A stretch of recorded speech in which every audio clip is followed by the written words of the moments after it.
মাংসপেশির ব্যথা নানা কারণে হতে পারে।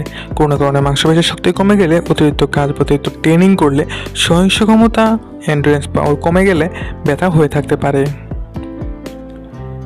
আবার কোনো কারণে মাংসপেশিতে খিঁচুনি হলে, থেতলে গেলে, আঘাতে মাংসপেশি সম্পূর্ণ বা আংশিক ছিঁড়ে গেলে অথবা বাতরোগেও মাংসপেশিতে ব্যথা হয়ে থাকতে পারে। কিছু অসুখে নির্দিষ্ট কিছু মাংসপেশি নির্দিষ্ট স্থানে ব্যথা হয়ে থাকতে পারে, যেমন ফাইব্রোমালজিয়া। বিভিন্ন রকম ট্রমা বা আঘাতের কারণে হাড়ের জোর ছুটে গেলে অথবা হাড়ের জোর আংশিক ছুটে গেলেও নির্দিষ্ট মাংসপেশিতে ব্যথা হয়ে থাকতে পারে। মাংসপেশির ব্যথার মেয়াদ অনুযায়ী এবং কারণ অনুযায়ী চিকিৎসা ভিন্ন ভিন্ন রকমের হয়ে থাকতে পারে।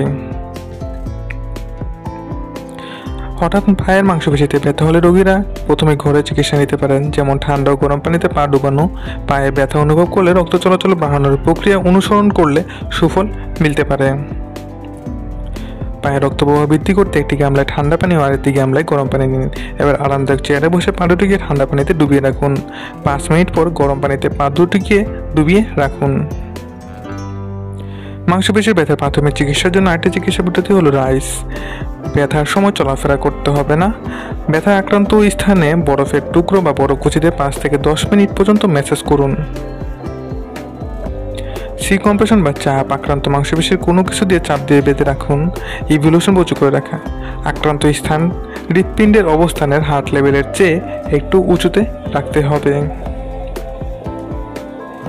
এই 3টি পদ্ধতি অনুসরণ করার পরেও যদি ব্যথা না কমে, অবশ্যই চিকিৎসকের পরামর্শ নিতে হবে।